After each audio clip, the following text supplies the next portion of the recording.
रुसिया न कर तू सातों रह नहीं हुंदा, कोई देखे तेनू होर सातों सह नहीं हुंदा।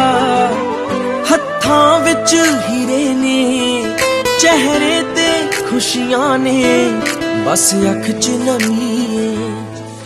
तू आ जा बस तेरी कमी है। तू आ जा